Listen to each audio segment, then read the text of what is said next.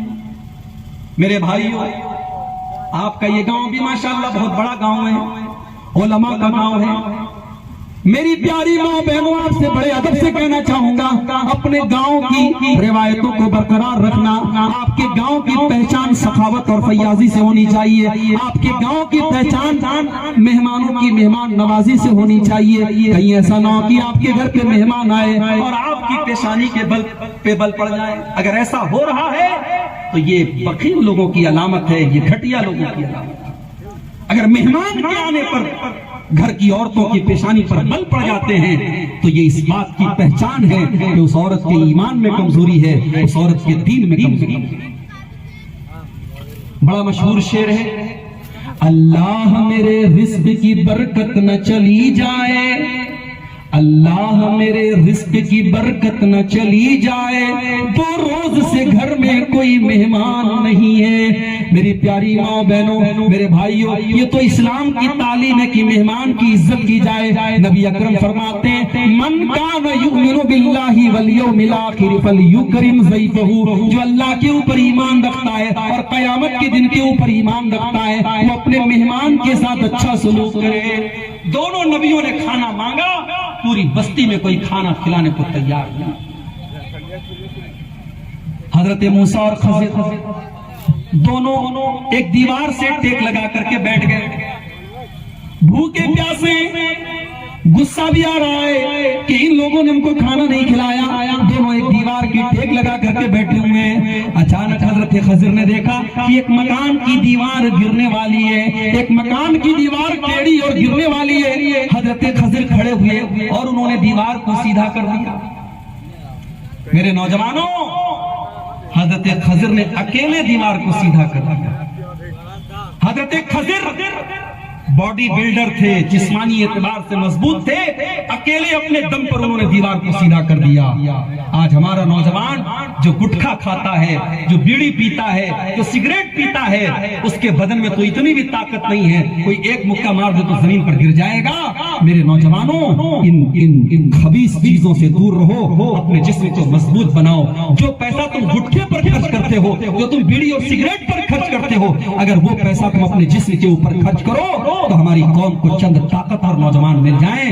حضرت خضر نے ہمیں اور آپ کو یہ پیغام دیا کہ ایک مسلمان کو مضبوط ہونا چاہیے, جسمانی اعتبار سے بھی اسٹرانگ ہونا چاہیے, مضبوط ہونا چاہیے. دیوار انہوں نے ٹھیک کر دی. اب موسیٰ علیہ السلام کو غصہ آیا. موسیٰ علیہ السلام نے فوراً اعتراض کیا, کہا کہ اے خضر, آپ کو یہ دیوار ٹھیک کرنے کے پہلے ان سے کچھ پیسہ طے کر لینا چاہیے تھا. اتنے بخیل اور کنجوس لوگ ہیں, آپ کو کھانا تک نہیں پوچھا, آپ کو کوئی اجرت طے کر لینی چاہیے تھی, کوئی پیسہ طے کر لینا چاہیے تھا. حضرت خضر نے کہا کہ اے موسیٰ, میری آپ سے بات طے ہوئی تھی کہ آپ کوئی بات بولیں گے نہیں, کوئی اعتراض نہیں کریں گے. آپ نے بول دیا. اب چلیے میں حقیقت بتاتا ہوں کہ میں نے یہ سارے کام کیوں کیے. وَأَمَّا الْجِدَارُ فَكَانَ لِغُلَامَيْنِ يَتِيمَيْنِ فِي الْمَدِينَةِ وَكَانَ تَحْتَهُ كَنْزٌ لَهُمَا. اے موسیٰ, وہ دیوار جو میں نے ٹھیک کی تھی, وہ دیوار 2 یتیم بچوں کے مکان کی دیوار تھی. اس مکان کے اندر 2 یتیم بچے تھے اور ان کا باپ ایک نیک انسان تھا. وَكَانَ أَبُوهُمَا صَالِحًا, ان کا باپ ایک نیک انسان تھا.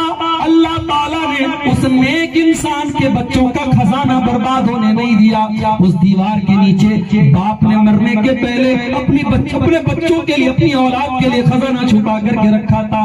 اللہ نے مجھے حکم دیا, میں نے دیوار کو سیدھا کر دیا. اگر دیوار گر جاتی, خزانہ باہر آ جاتا, اور گاؤں کے لوگ تو پہلے ہی کنجوس اور مکھی چوس لوگ تھے, گاؤں اٹھ کر کے چلے جاتے، اے موسیٰ اس دیوار کو میں نے ٹھیک کیا ہے اللہ کے حکم سے، اور اس لیے ٹھیک کیا ہے کیونکہ باپ نیک انسان تھا۔ اس آیت کی تفسیر میں حضرت عبداللہ ابن عباس کہتے ہیں کہ ان دونوں بچوں کی کسی نیکی کا ذکر نہیں ہے۔ وہ دونوں بچے نیک تھے کہ نہیں تھے، قرآن میں یہ ذکر نہیں ہے۔ باپ نیک تھا، باپ نیک تھا، اس لیے اللہ تعالیٰ نے نیک باپ کی اولاد کے خزانے کو بچا لیا۔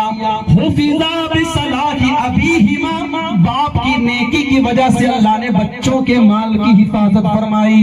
او لوگوں، وہ اپنی بچیوں کے نام پہ بینک سے لون لینے والوں، وہ اپنے بچوں کے نام پر انشورنس کرانے والوں، وہ اپنی اولاد کے لیے انویسٹمنٹ کرنے والوں، وہ بچوں کے لیے زمین و جائیداد خریدنے والوں، اگر اپنے بچوں کا فیوچر بنانا چاہتے ہو، اگر اپنے بچوں کا مستقبل بنانا چاہتے ہو، اگر اپنے بچوں کا بہترین مستقبل بنانا چاہتے ہو، پہلے اپنے آپ کو نیک بنا لو، اپنے آپ کو نیک بنا لو میرے بھائیو۔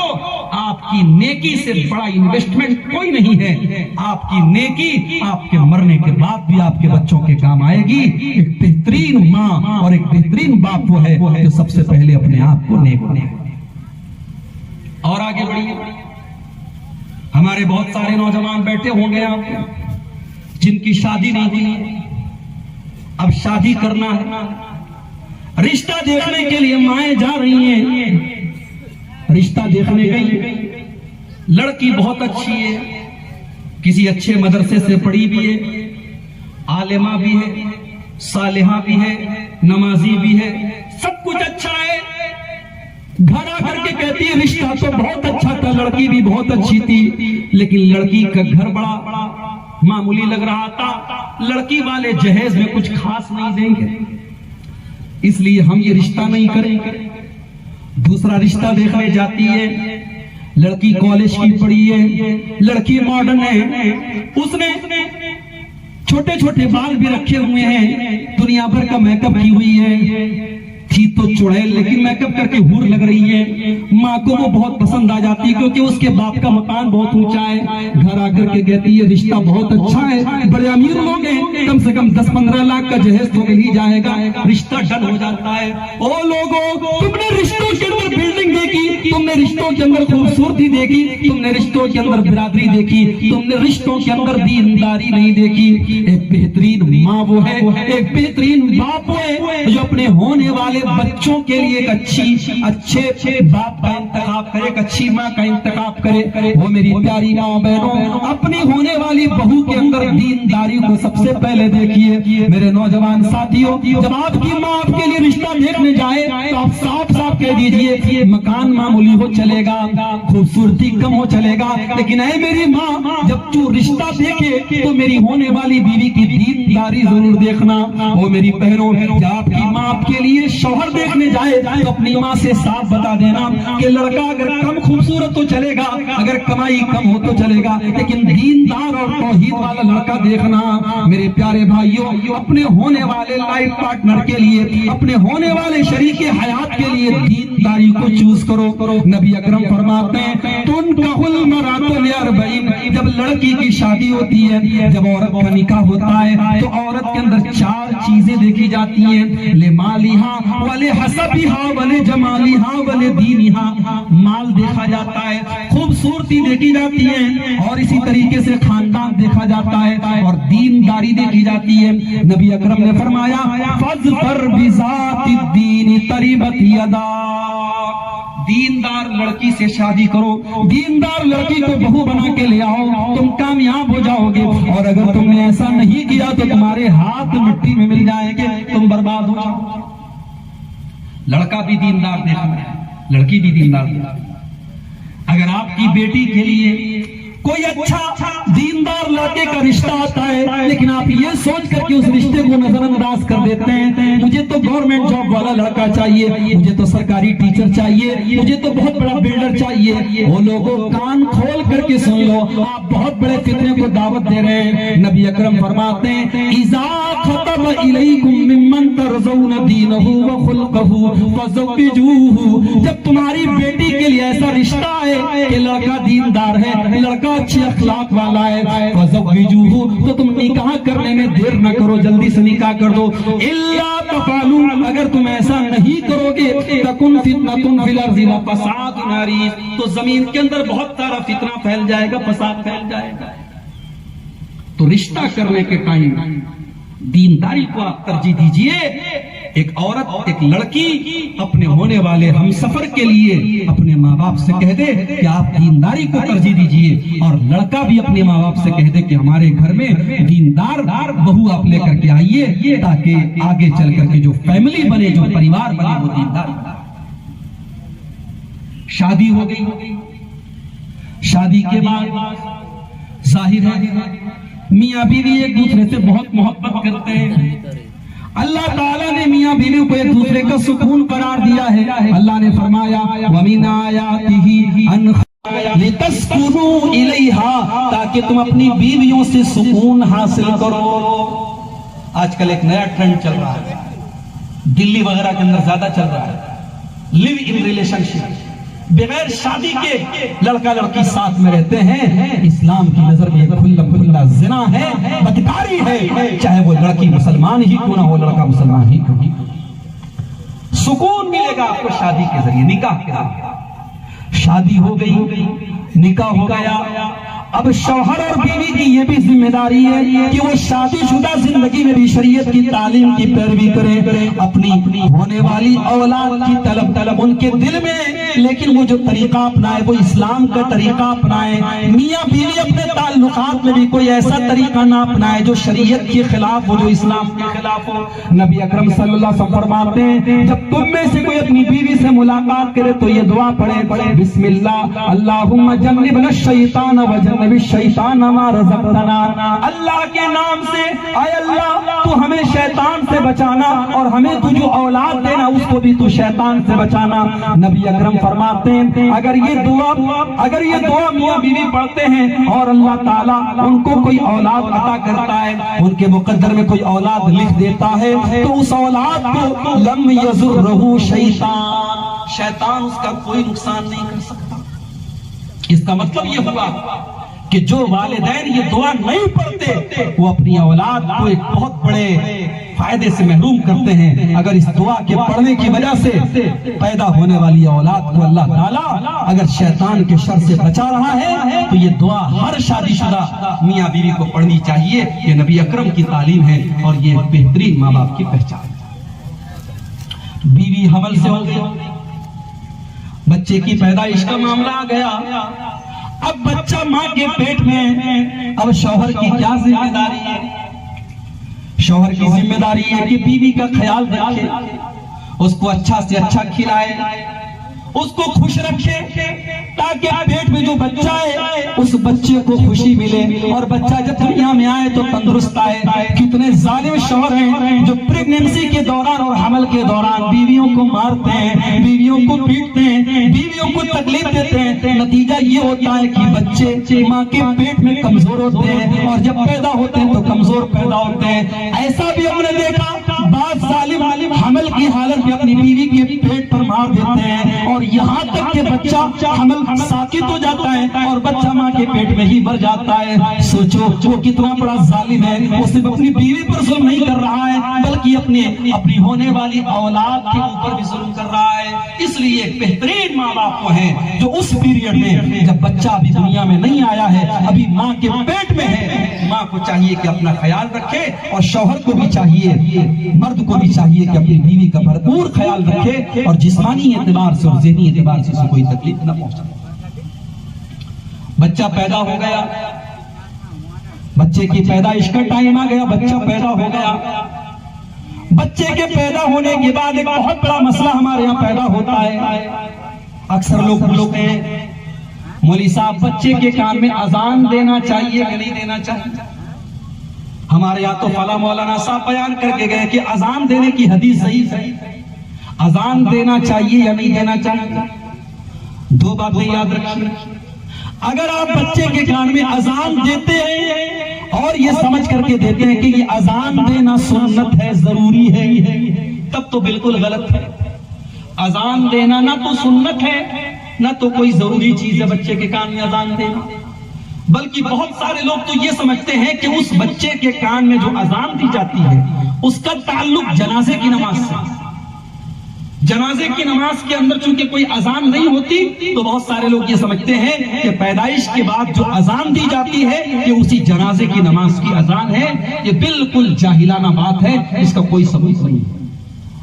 تو پہلی بات تو یہ سمجھیے کہ بچے کے کان میں اذان دینا کوئی ضروری چیز نہیں ہے، کوئی سنت نہیں ہے۔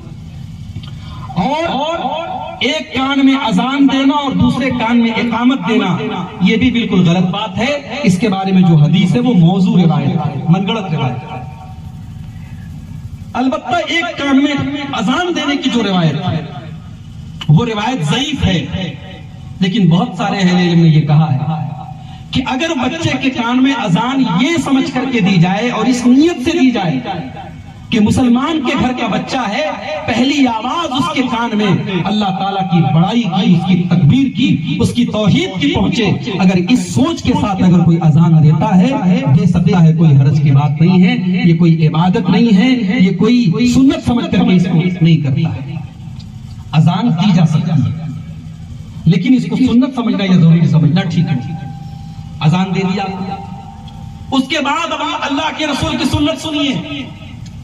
نبی اکرم کے پاس صحابہ آتے تھے اپنے بچوں کو لے کر کے، اے اللہ کے نبی میرا بچہ پیدا ہوا ہے۔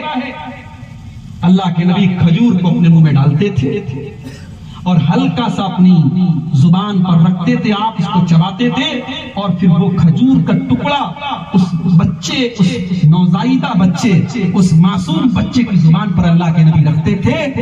اس عمل کو حدیثوں میں تحریک کہا گیا ہے۔ بعض علماء نے یہ لکھا ہے کہ یہ عمل صرف نبی کے ساتھ خاص تھا، اب نبی کے بعد کوئی نہیں کر سکتا، لیکن اس بارے میں صحیح بات یہ ہے کہ یہ اللہ کے نبی کے ساتھ خاص ہونے کی کوئی دلیل نہیں ہے۔ اگر آج بھی ہم اپنے علاقے کے کسی بزرگ کے پاس، کسی عالم کے پاس اگر بچے کو لے کے جاتے ہیں یا ان کو اپنے گھر بلا لیتے ہیں اور کوئی کھجور یا میٹھی چیز وہ اپنی زبان میں رکھ کر کے بچے کو چٹا دیتے ہیں تو یہ عمل، یہ سنت سے ثابت ہے، اس کو کرنا چاہیے، اس میں کوئی حرج کی بات نہیں۔ یہ کام آپ نے کر دیا، اس کے بعد اب اسلام یہ کہتا ہے کہ آپ اپنے بچے کا نام رکھیے، اور نام بھی آپ ایسا رکھیے کہ جو نام صحیح ہو، اسلامی نام ہو، کوئی ایسا نام نہ ہو کہ جس کی میننگ غلط۔ اگر آپ نے اپنے بچے کا غلط نام رکھا ہے اور کل کوئی کہتا ہے آپ نے بچے سے کس طرح نام غلط ہے، بچہ اپنے ماں باپ کو برا بھلا کہے گا کہ میرے باپ نے ایسا نام کیوں رکھا۔ اس لیے نام رکھنے میں بہت خیال رکھو میرے بھائی۔ اللہ کے پیارے نبی فرماتے ہیں احب الاسماء اللہ عز وجل عبداللہ و عبد الرحمن، اللہ تعالیٰ کو سب سے پیارا اگر کوئی نام ہے تو عبداللہ اور عبد الرحمن نام ہے۔ جس نام کے ساتھ اللہ تعالیٰ کی کوئی صفت لگی ہو اور ساتھ میں عبد لگا ہو، جیسے عبداللہ ہے، عبد الرحمن ہے، عبد الرحیم ہے، اللہ کے جتنے نام ہیں اس میں کسی بھی نام کے ساتھ آپ عبد لگا کے نام رکھ سکتے ہیں، یہ سب سے بہترین نام ہے۔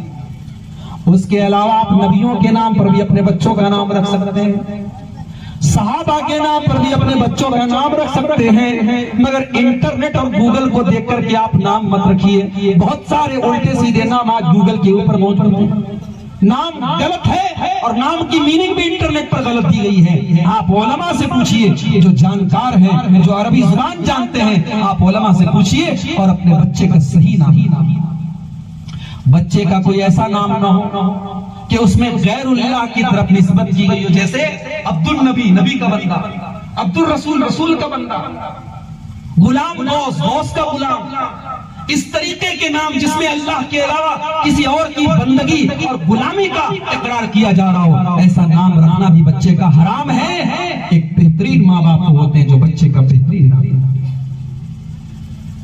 بچے کی پیدائش کا 7واں دن آیا، اللہ کے پیارے نبی فرماتے ہیں کل غلام رہین بعقیقتہ، بچہ اپنے عقیقہ کی وجہ سے گروی رہتا ہے، بچہ گروی رہتا ہے جب تک اس کا عقیقہ نہ کر دیا جائے۔ یذبح عنہ یوم سابعہ، 7ویں دن بچے کی طرف سے عقیقہ کیا جائے، ویحلق، اس کے بال کو موڑا جائے، ویسمى، اور اس کا نام رکھا جائے۔ نام آپ پہلے دن بھی رکھ سکتے ہیں، 7ویں دن بھی رکھ سکتے ہیں۔ اور عقیقہ کیا جائے، 7ویں دن عقیقہ کیا جائے۔ اب اللہ کے نبی نے جو یہ فرمایا کہ بچہ عقیقہ کی وجہ سے گروی رہتا ہے، اس کا کیا مطلب ہے؟ امام احمد بن حنبل رحمۃ اللہ علیہ نے جو بات کہی ہے وہ بڑی مضبوط بات ہے کہ اگر ماں باپ نے طاقت کے باوجود بچے کا عقیقہ نہیں کیا اور بچہ اگر بچپن میں انتقال کر گیا تو تمام بچے اپنے ماں باپ کی شفاعت کریں گے قیامت کے دن۔ جو نابالغ بچے مر جاتے ہیں وہ اپنے ماں باپ کی طرف سے شفاعت کریں گے، لیکن طاقت کے باوجود اگر ماں باپ نے عقیقہ نہیں کیا ہے تو وہ بچہ اپنے ماں باپ کی شفاعت نہیں کرے گا۔ یہ مطلب ہے حدیث کا کہ بچہ اپنے ماں باپ کی وجہ سے، اپنے عقیقہ کی وجہ سے گرتی رہے گا۔ اگر طاقت ہے آپ کے پاس، بیٹا ہوا ہے تو 2 جانور، بیٹی ہوئی ہے تو 1 جانور، اور چھوٹا جانور بکرا بکری بھیڑا بھیڑی دمبا دمبی اس کی کر سکتے ہیں آپ عقیقہ۔ بڑے جانور کا عقیقہ ثابت نہیں۔ بعض لوگ بڑے جانور میں 1 حصہ لے لیتے ہیں عقیقہ کا، بلکہ بہت سارے لوگ قربانی کے موقع پر 7 حصہ ہو رہا ہے بڑے جانور میں، 1 حصہ اس میں عقیقہ کا لے لیتے ہیں۔ معاف کیجیے گا، یہ حدیث سے ثابت نہیں ہے، سنت سے ثابت ہے۔ تو عقیقہ کیجیے آپ، اور کوشش کیجیے 7ویں دن عقیقہ کیجیے۔ اگر 7واں دن مس ہو گیا کسی وجہ سے نہیں ہو پایا تو اس کے بعد آپ کبھی بھی کر سکتے ہیں۔ 14 دن کی یا 21 دن کی شرط نہیں ہے، 14 اور 21 والے دن کی روایت ضعیف ہے۔ 7ویں دن کے بعد آپ کو جب طاقت ہو جلدی سے جلدی کر لیجئے، لیکن بہتر یہ ہے، افضل یہ ہے کہ آپ 7ویں دن عقیقہ کیجیے۔ اب بچہ دھیرے دھیرے بڑا ہو رہا ہے، عقیقہ آپ نے کر دیا، 7ویں دن عقیقہ کرنے کے ٹائم آپ کو ایک کام اور بھی کرنا ہے، بچے کا بال موڑ دینا ہے۔ اور بعض روایتوں کے اندر یہ بات بھی ثابت ہے کہ بچے کے بال کے برابر چاندی صدقہ کر دی جائے۔ بچے کا بال آپ موڑ دیں، اس کا جو بال ہوگا 20 گرام 10 گرام جو بھی بال کا وزن ہے اتنی چاندی آپ خرید کر کے یا اس کی قیمت آپ اللہ کی راہ میں صدقہ کر دیں۔ یہ بھی اللہ کے رسول کی سنت ہے۔ اب بچے کو دودھ پلانا، میری پیاری ماں بہنوں، جب تک آپ کے بدن میں طاقت ہے اور آپ بچے کو دودھ پلا سکتے ہیں تو 2 سال تک بچے کو دودھ پلانا یہ بچے کا حق ہے۔ اللہ فرماتا ہے والوالدات یرضعن اولادہن حولین کاملین، مائیں اپنے بچوں کو 2 سال تک دودھ پلائے گی۔ لمن اراد ان یتم الرضاعہ، جو یہ چاہتا ہے کہ پورے پیریڈ تک دودھ پلائے وہ 2 سال تک بچے کو دودھ پلائے۔ 2 سال میکسیمم پیریڈ ہے۔ اگر کوئی عورت سال بھر پلاتی ہے، 1.5 سال پلاتی ہے تو کوئی گناہ کی بات نہیں ہے، لیکن بہتر ہے کہ پورے 2 سال بچے کو دودھ پلایا جائے۔ اور میڈیکل سائنس بھی کہتی ہے کہ بچہ ماں کا دودھ اگر پیتا ہے تو اس کے بدن کے اندر طاقت ہوتی ہے، بچہ بہت ساری بیماریوں سے محفوظ ہے۔ اب بچہ دھیرے دھیرے بڑا ہو رہا ہے، اب بچے کے لیے سب سے بڑا آئیڈیل کون ہے؟ اس کی ماں ہے، اس کے باپ ہے۔ میری پیاری ماں بہنوں، اگر آپ ایک بہترین ماں بننا چاہتی ہیں تو اپنے بچے کے لیے آپ آئیڈیل بنے۔ میرے پیارے بھائیوں، آپ اپنے بچے کے لیے آئیڈیل بنے، اس لیے کہ اللہ کے نبی فرماتے ہیں کل مولود یولد علی الفطرہ، ہر بچہ اسلام کے اوپر پیدا ہوتا ہے، ہر بچہ فطرت کے اوپر پیدا ہوتا ہے۔ فَأَبَوَاهُ يُحَوِّدَانِهِ وَيُنَصِّرَانِهِ وَيُمَجِّسَانِهِ، بچے کے ماں باپ اسے یہودی بنا دیتے ہیں، بچے کے ماں باپ اسے عیسائی بنا دیتے ہیں، اور بچے کے ماں باپ اسے مجوسی بنا دیتے ہیں۔ آپ ہر سال برتھ ڈے منائیں گے تو بچہ بڑا ہو کر کے بھی یہی سوچے گا نا، برتھ ڈے منانا اسلام کا کلچر ہے۔ آپ ہر سال شادی کی سالگرہ منائیں گے تو بچہ کو یہی لگے گا کہ سالگرہ منانا یہ اسلام کا طریقہ ہے، یہ ہمارا طریقہ ہے۔ آپ بچپن سے ہی بچے کو اسلام سکھاؤ۔ میرے کبھی یہ بچوں تو سوچو کہ بچہ تو ابھی چھوٹا ہے، ابھی بچہ ہماری بات کو نہیں سمجھ پائے گا، بچے کو بچپن ہی سے اسلام کی باتیں بتاؤ، توحید کی باتیں بتاؤ، شریعت کی باتیں بتاؤ۔ اللہ کے نبی مسجد میں ہیں، آپ کا نواسا حضرت حسن رضی اللہ تعالیٰ عنہ 4 سال کا 5 سال کا بچہ ہے اور مسجد میں کھیل رہا ہے۔ مسجد کے اندر کچھ کھجوریں رکھی ہوئی ہیں، صدقہ کی کھجوریں۔ حضرت حسن رضی اللہ تعالیٰ عنہ ایک کھجور کو اٹھاتے اور منہ میں ڈال لیتے ہیں، اللہ کے پیارے نبی کی نظر پڑ جاتی ہے۔ آپ اگر چاہتے بچے سے کہہ دیتے بچے تو اس کھجور کو نکال دے، یا بچے سے چھین لیتے، اس کے منہ میں سے کھجور نکال لیتے، بات ختم ہو جاتی، مگر اللہ کے نبی نے اس 4 سال کے اس 5 سال کے بچے کو حلال و حرام سکھایا۔ آپ نے فرمایا اے بچے تو اس کھجور کو منہ سے نکال دے، اس کو تھوک دے، اما شعرت انا لا ناکل صدقہ، اے بچے کیا تو نہیں جانتا کہ ہم صدقہ نہیں کھاتے؟ تو نبی کا نواسا ہے، تو میرا نواسا ہے، تو میری اولاد ہے، ہم صدقہ نہیں کھاتے۔ بیٹا یہ تیرے لیے حلال نہیں ہے، یہ صدقہ ہے جو تیرے لیے حرام ہے۔ وہ لوگوں، میرے نبی نے 4-5 سال کے بچے کو حلال و حرام سکھایا ہے، آپ بھی اپنے بچے کو حلال و حرام سکھائیں۔ یہاں تو حالت یہ ہے، باپ سگریٹ پیتا ہے، بچے سے کہتا بیٹا جا میری سگریٹ لے کے، بچے سے کہتا جا میری بیڑی لے کے، میرا گٹکا لے کے آ۔ بچپن سے جس بچے سے آپ نے بیڑی منگائی ہے، سگریٹ منگایا ہے، گٹکا منگایا ہے، کل جب وہ بچہ جوان ہو کر کے گٹکا کھا رہا ہے تو کوئی حیرت کی بات نہیں ہے۔ میرے بھائیوں، آپ ببول کا پیڑ بو کر کے آم نہیں توڑ سکتے، جو پیڑ آپ نے بویا ہے وہی آپ کاٹیں گے، جو بویا ہے وہی آپ کھائیں گے۔ میرے اپنے بچوں کو آپ بچپن سے اپنے آپ کو بچوں کے لیے آگے گے۔ بچہ 7 سال کا ہو گیا، اللہ کے نبی فرماتے ہیں مروا اولادکم بالصلاۃ وهم ابناء 7 سنین، جب تمہارے بچے 7 سال کے ہو جائیں تو ان کو نماز کا حکم دو، واضربوہم علیہا وهم ابناء 10، اور جب وہ 10 سال کے ہو جائیں اور نماز نہ پڑھے تو ان کی پٹائی۔ 7 سال کا بچہ نابالغ ہے، بالغ نہیں ہوا ہے، سمجھدار نہیں ہوا ہے، لیکن 7 سال کے بچے کو آپ نماز کا حکم دیجئے، اور جب 7 سال سے لے کر کے 8 سال، 8 سال سے لے کر کے 9 سال، اور 9 سال سے لے کر کے 10 سال، جب 3 سال تک آپ کا بچہ سردی میں، گرمی میں، بارش میں، 5 ٹائم کی نماز میں جب آپ کے ساتھ مسجد میں جائے گا، اب اس کے بعد جب وہ 10 سال کا ہو گیا اور اب نماز نہیں پڑھتا ہے، اس کا مطلب کہ وہ شرارت کر رہا ہے۔ اللہ کے نبی کہتے ہیں 10 سال کا ہو جائے اور نماز نہ پڑھے تو اس کی پٹائی کرو، اس کی پٹائی کرو، اور بچوں کے بستر الگ کر دو۔ جب بچے 10 سال کے ہو جائیں تو لڑکا اور لڑکا اور لڑکی دونوں کو ایک بستر پہ مت سلاؤ، ان کے بستر الگ کر دو، یا کم سے کم اگر بستر ایک ہے تو الگ الگ چادر میں سوئیں، ایک چادر میں۔ یہ کیوں حکم دیا؟ یہ 10 سال کے بچوں کا بستر کیوں الگ کرایا جا رہا ہے؟ اس میں بھی اسلام کی مصلحت ہے۔ جب بچے 10 سال کے ہو جاتے ہیں، اب دھیرے دھیرے ان کے ہارمون چینج ہو رہے ہیں، اب لڑکی جوان ہونے جا رہی ہے، بچہ جوان ہونے جا رہا ہے، اب بلوغت کی طرف جا رہے ہیں، اس لیے اسلام یہ چاہتا ہے کہ اب اسی عمر سے ان کو یہ بتا دیا جائے کہ وہ ایک بستر پہ سونا ان کا ٹھیک نہیں ہے۔ اللہ، کیسی شریعت اللہ نے ہم کو دی ہے۔ میرے بھائیوں، آپ غور کیجئے، اگر ہم شریعت کو فالو کرتے تو آج سماج سے زناکاری اور بدکاری کا خاتمہ ہو گیا ہوتا۔ حقیقت یہ ہے کہ آج ہم نے شریعت کو کنارے کر دیا، اس لیے آج سماج کے اندر زناکاری کرتا ہے۔ اسلام نے کیوں کہا کہ کوئی بھی دیور اپنی بھابھی سے اکیلے میں نہ ملے، کوئی جیجا اپنی سالی سے اکیلے میں نہ ملے؟ کیوں کہا؟ اس لیے کہ دیور اپنی بھابھی کے لیے غیر محرم ہے، جیجا اپنی سالی کے لیے غیر محرم ہے۔ اگر تنہائی میں آپ موقع دیں گے جیجا کو سالی کے ساتھ اور دیور کو بھابھی کے ساتھ، تو زناکاری اور بدکاری ہونے کے چانسز بڑھیں گے، اور اسی لیے اللہ کے نبی نے موت قرار دیا ہے۔ دیور اپنی بھابھی کے لیے موت ہے، جیجا اپنی سالی کے لیے موت ہے۔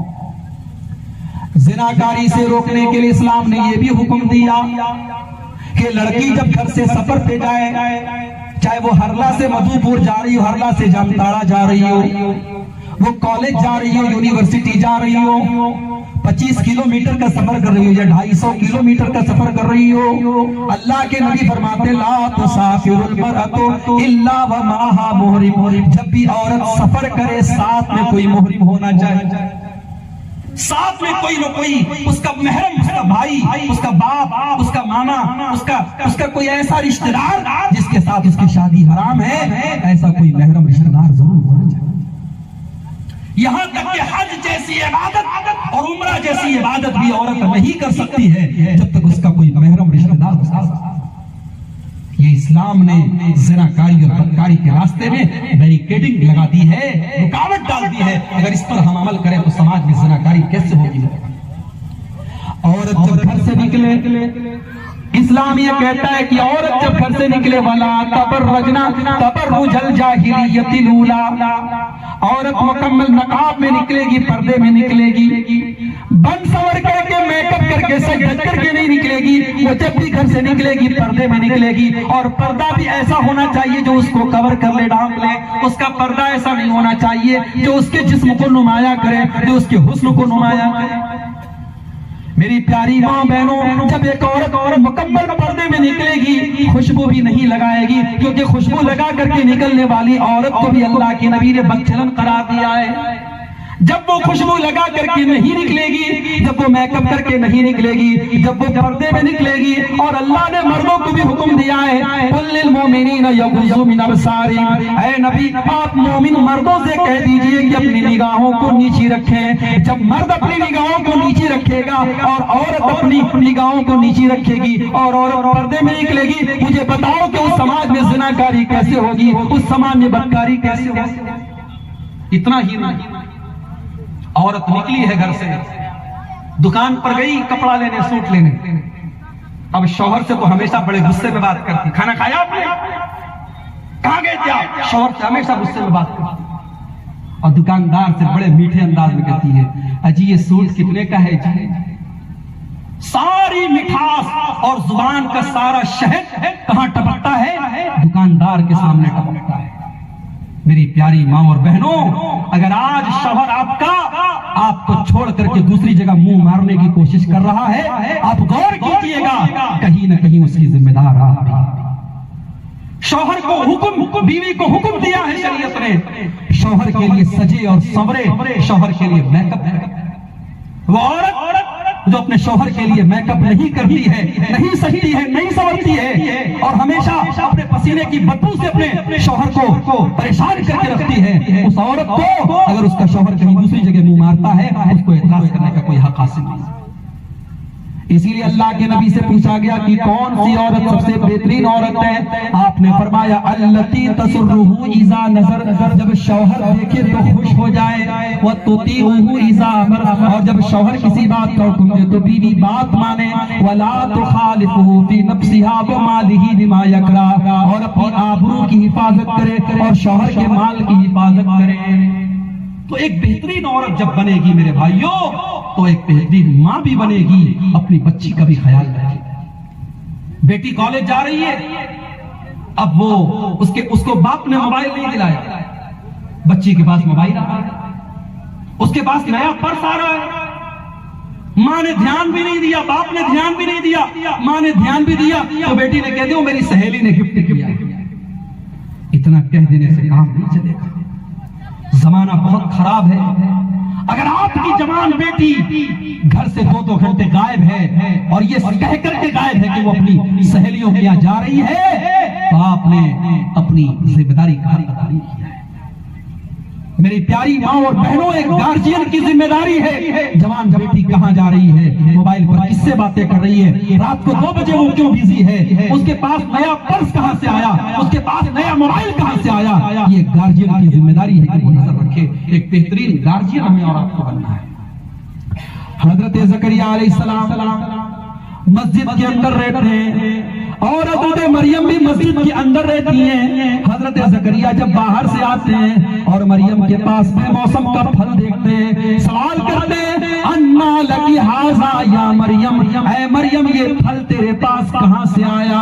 او میری پیاری ماں بہنوں، اپنی جوان بیٹیوں سے پوچھو تیری یہ چوڑیاں کہاں سے آئیں، تجھے یہ پرس کہاں سے ملا، تجھے یہ پرفیوم کہاں سے ملا، تجھے یہ نیا موبائل کہاں سے ملا، تیرے موبائل پر ریچارج کس نے کرایا؟ یہ پوچھنے کا حق ہے آپ کو، اور یہ گارجین کی ذمہ داری ہے کہ وہ نظر رکھ۔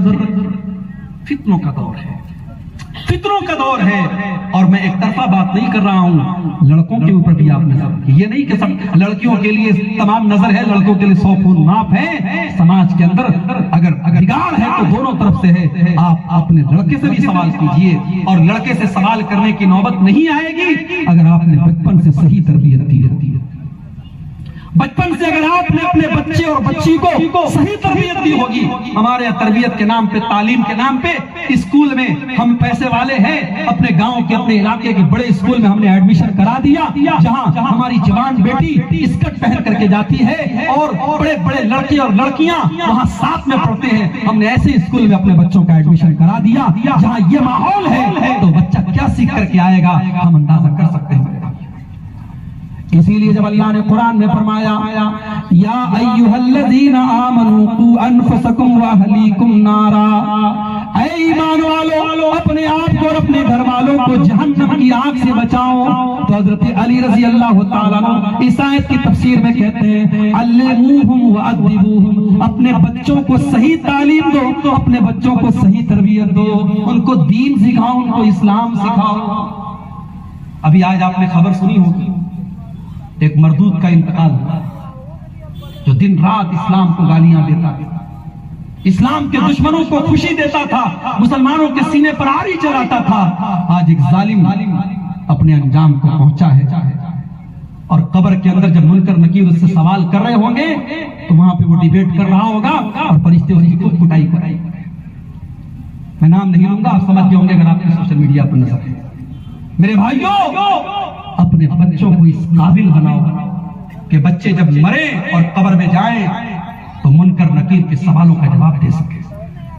منکر نکیر جب آپ سے سوال کرے گا من ربو کا، تیرا رب کون ہے، من نبیوں کا، تیرے نبی کون ہے، ماں دینوں کا، تیرا دین کیا ہے. آپ نے بچے کو گریجویشن کرا دیا، انٹر کرا دیا، انجینئرنگ کرا دی، دنیا کی اعلیٰ تعلیم دلوا دی، لیکن بچہ قبر کے ان سوالوں کا جواب انجینئرنگ میں نہیں پائے گا، میڈیکل سائنس میں نہیں پائے گا، انٹر میں نہیں پائے گا. ان سوالوں کا جواب اسے ملے گا یا تو رب کے قرآن میں ملے گا یا جناب محمد رسول اللہ کے فرمان میں ملے گا. وہ لوگوں، میں یہ نہیں کہتا کہ ہر اپنے بچے کو عالم بنا دو، لیکن اسلام کی جو ضروری تعلیم ہے، جو بیسک نالج ہے، اپنے بچوں کو دو، اپنی بچیوں کو دو، اپنی بیٹیوں کو بتاؤ وضو کا طریقہ کیا ہے، غسل کا طریقہ کیا ہے، انسان پاک کب ہوتا ہے، ناپاک کب ہوتا ہے. اپنی بیٹیوں کو سکھاؤ، بچوں کو سکھاؤ. دین کا جو بیسک علم ہے ہم اگر اپنے بچوں کو نہیں سکھائیں گے، قبر میں ان سے سوال میڈیکل سائنس کے متعلق نہیں ہوگا، ان سے سوال انجینئرنگ کے متعلق نہیں ہوگا. ان سے جو 3 سوال کیا جائے گا ان تینوں سوالوں کا جواب یا تو رب کے قرآن میں ملے گا یا مصطفیٰ کی حدیث میں. میرے بھائیوں، آپ اگر اپنے بچے کو نیک بنائیں گے، مرنے کے بعد وہ بچہ آپ کے کام آئے گا. بچہ اگر آپ کا نیک ہوگا، آپ کا انتقال ہوگا، جنازے کی نماز ہو رہی ہے، بچہ کھڑا ہوگا، دعا کرے گا اللہم اغفر لحینا ومیتنا وشاہدنا وغائبنا وصغیرنا وکبیرنا وذکرنا وانثانا اللہم من احییتہ منا فاحیہ علی الاسلام ومن توفیتہ منا فتوفہ علی الایمان اللہم لا تحرمنا اجرہ ولا تفتنا بعدہ اللہم اغفر لہ وارحمہ وعافہ واعف عنہ واکرم نزلہ ووسع. یہ تمام دعائیں وہ بچہ پڑھے گا جس کو آپ نے دین کی تعلیم دی ہوگی. اگر آپ نے دنیا کی تعلیم سکھائی لیکن دین نہیں سکھایا، کل آپ کا انتقال ہوگا، جنازہ رکھا ہوگا، بچہ نماز جنازہ میں کھڑا ہوگا مگر اس کو اتنی تمیز نہیں ہوگی کہ اپنے باپ کی مغفرت کی دعا کر سکے. میرے بھائیوں، اولاد ہونے کے باوجود اپنے بچوں کو آپ ایسی موت مت پر مرو کہ آپ کو بے اولاد ہو کے مرنا پڑے. اولاد کو اس لائق بناؤ کہ آپ کے جانے کے بعد جب بھی آپ کا بچہ دعا کے ہاتھ اٹھائے تو وہ دعا کرے رب ارحمہما کما ربیانی صغیرا، پروردگار میرے ماں باپ کو تو رحم فرما جس طریقے سے انہوں نے بچپن میں مجھے پالا ہے. تو بہترین ماں باپ وہ ہوتے ہیں جو بچے کی ایمان کرتے ہیں، عقیدے کی فکر کرتے ہیں. بچہ بیمار ہوا، ماں نے جلدی سے تعویذ باندھ دیا. بچے کی مالش کر رہی ہے، ماں جو ہے اس کی پیشانی پر کاجل کا ٹیکا لگا رہی ہے کہ نظر نہ لگے. کتنی عورتیں ہیں، بچہ پتلا دبلا پتلا ہے تو اس کو سکنڈی ہو گئی ہے صاحب. اب وہ کوئی گاؤں کے اندر کوئی غیر مسلم ہے، وہ سکنڈی باندھتا ہے، اس کے پاس جا کے پتہ نہیں الٹا سیدھا وہ کیا منتر پڑتا ہے، سکنڈی بنواتی ہے. یہ جہالت ہے. اور مجھے ابھی میں مدھوپور سے آ رہا تھا، ایک صاحب نے کہا کہ ہمارے یہاں بچہ جب پیدا ہوتا ہے تو یہ بھی عقیدہ رکھا جاتا ہے کہ گھر کو چینج کرنا ضروری ہے. 1 مہینے کے بعد 15 دن کے بعد گھر کو چینج کرتے ہیں تاکہ بچہ آفتوں سے محفوظ رہے. یہ تمام جاہلانہ چیزیں ہیں. آپ بچوں کا عقیدہ صحیح کیجیے اور اپنا عقیدہ بھی صحیح کیجیے. حضرت یعقوب علیہ السلام کو دیکھیے، جب حضرت یعقوب کا آخری ٹائم آیا، ان کی چارپائی کو ان کے 12 بچے گھیرے ہوئے ہیں. باپ کا آخری ٹائم ہے اور 12 بیٹوں کا باپ ہے اور بیٹے اپنے باپ کو گھیرے ہوئے ہیں. لیکن لیکن باپ کو اپنی پراپرٹی کی فکر نہیں ہے, اپنی زمین کی فکر نہیں ہے, اپنی جائیداد کی فکر نہیں ہے. قرآن کہتا ہے ام کنتم شہداء اذ حضر یعقوب الموت اذ قال لبنیہ ما تعبدون من بعدی. او لوگوں یاد کرو جب یعقوب کی موت کا ٹائم آیا تو یعقوب نے اپنے بچوں سے پوچھا تم میرے بعد کس کی عبادت کرو گے؟ قالوا نعبد الہک و الہ آبائک ابراہیم و اسماعیل و اسحاق الہا واحدا. تو 12 بچوں نے کہا کہ ابا جان, 11 بچوں نے کہا ابا جان ہم آپ کے رب کی عبادت کریں گے, ہم ایک اللہ کی عبادت کریں گے. 12 بچوں نے حضرت یعقوب علیہ السلام کے ایک اللہ کی عبادت کا اقرار کیا ہے اپنے باپ کے سامنے. اس لیے اپنے بچوں کے عقیدے کی فکر کرو میرے بھائیو. حضرت لقمان کو دیکھو, جب انہوں نے اپنے بچے کو نصیحت کی تو سب سے پہلے شرک سے منع کیا. کہا بیٹا لا تشرک باللہ ان الشرک لظلم عظیم. بیٹا تو شرک مت کرنا, شرک دنیا کا سب سے بڑا ظلم ہے, شرک دنیا کا سب سے بڑا پاپ. بچے کو اسلامی آداب بھی سکھائیں, good morning, good evening, good night, tata, bye bye, یہ تو آپ سکھاتے رہتے ہیں. بچے کو کچھ اسلام بھی سکھائیں. بچہ لیٹرین میں جا رہا ہے اس کو سکھائیے بیٹا پہلے بایاں پیر اندر لے کے جاؤ. لیٹرین میں جانے کے پہلے یہ دعا پڑھ کے جاؤ اللہم انی اعوذ بک من الخبث والخبائث. لیٹرین سے باہر نکلو اس کو سکھاؤ بیٹا غفرانک پڑھ لو. بائک پر بیٹھیے بچہ ساتھ میں بیٹا, بچے سے کہیے بیٹا دعا پڑھی سواری کی, دعا پڑھوائیے بچے سے. کوئی گھر میں مہمان آیا بیٹے سلام کیا آپ نے, سلام کیجیے. لڑکیاں بچیاں ہیں مصافحہ مت کروائیے کسی مرد سے تاکہ بچی کو پتا چلے کہ مجھے مردوں سے مصافحہ نہیں کرنا ہے. بچوں کو چھوٹی چھوٹی چیزیں آداب سکھائیے میرے پیارے ساتھیوں بچپن سے. اس کے بعد جب وہ بیٹا جوان ہو جائے, وہ بیٹی جوان ہو جائے تو اب آپ ایک بہترین ماں باپ کے ناطے آپ کا یہ فرض بنتا ہے کہ آپ جلدی سے ان کی شادی کر لیں. اس بات کا انتظار نہ کریں کہ لڑکی میری گریجویشن کر لے, ایم اے کر لے, پی ایچ ڈی کر لے تب لڑکی کی شادی کریں. اس بات کا انتظار نہ کریں کہ میرا بیٹا جب گورنمنٹ جاب پا جائے گا تب ہم اس کی شادی کریں گے. آپ کا بیٹا 20 سال کی عمر میں جوان ہو رہا ہے, آپ شادی کر رہے ہیں 28 سال کی عمر میں, آپ شادی کر رہے ہیں 30 سال کی عمر میں. 8 سال تک اور 10 سال تک آپ کا بچہ اپنے آپ کو گناہوں سے کیسے بچائے گا؟ میرے پیارے ساتھیوں, جب انسان شادی کی عمر کو پہنچ جائے تو اس کو شادی ہی اس کی ضرورت ہے, اس کو بیوی کی ضرورت ہے. وہ روزہ رکھ کر کے اپنے آپ کو گناہوں سے نہیں بچا پائے گا. وہ عبدالغفار صاحب کی تقریریں سن کر کے اور بڑے بڑے علماء کی تقریریں سن کر کے وہ اپنے آپ کو گناہوں سے نہیں بچا پائے گا. اس کو گناہ سے اگر بچانا ہے اور فتنوں کے اس دور میں اگر گناہوں سے بچانا ہے تو قرآن کہتا ہے وَأَنكِحُوا الْأَيَامَ مِنكُمْ وَالصَّالِحِينَ مِنْ عِبَادِكُمْ وَإِمَائِكُمْ. جن لڑکے یا لڑکیوں کی شادی نہیں ہوئی ہے تم جلدی سے ان کی شادی کرا دو. إِن يَكُونُوا فُقَرَاءَ يُغْنِهِمُ اللَّهُ مِنْ فَضْلِهِ.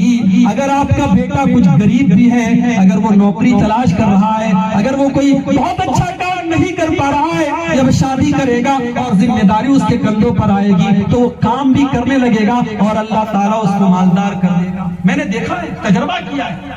شادی کے بعد انسان کے مال میں برکت ہوتی ہے, ہم نے اس کو فیس کیا ہے میرے بھائیوں. اس لیے اپنے بچوں کی صحیح وقت پر شادی کیجئے, یہ بھی ایک بہترین ماں باپ کا فرض ہے. اور جب آپ اپنے بچوں کی شادی کرنے لگے تو پھر وہاں پر آپ کا فرض ہے کہ آپ اسلام کو فالو کریں. میری ماں اور بہنوں, مجھے بڑے افسوس کے ساتھ کہنا پڑتا ہے آپ کے یہ پورے علاقے, جب میں آتا ہوں لوگ کہتے ہیں صاحب ہمارے علاقے میں بڑی خاص بات ہے. مولانا اشفاق صاحب کہہ رہے ہیں کہ ہمارے علاقے میں پورا گاؤں اہل حدیثوں کا گاؤں ہے, پورا گاؤں انصاریوں کا گاؤں ہے. سارے کے سارے انصاری, سارے کے سارے اہل حدیث, سارے کے سارے مسلمان. پھر پوچھتا ہوں کہ یہاں جہیز چلتا ہے کہ نہیں چلتا؟ مولوی صاحب خوب چلتا ہے, خوب چلتا ہے. لون لے کر کے, بینک سے قرضہ لے کر کے اور زندگی بھر بیاج بھر کر کے باپ اپنی بیٹی کی شادی کرتا ہے. یہاں تک کہ علماء کو بھی لون لینا پڑتا ہے. کیا یہ شرم کی بات نہیں ہے؟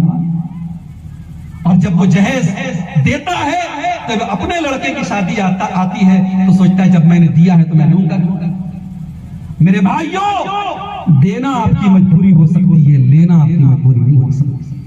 خوددار بنو, غیرت مند بنو اور میں والدین سے کہنا چاہوں گا, اپنی ماں سے کہنا چاہوں گا کہ آپ اپنے دل کو تھوڑا سا بڑا کر لیجئے اور یہ طے کر لیجئے کہ میں اپنی ہونے والی بہو کے گھر سے نہ کبھی جہیز لوں گی اور نہ کبھی اس کو جہیز کا کھانا دوں گی, اور دیندار لڑکی کو اپنی بہو بنا کے لاؤں گی.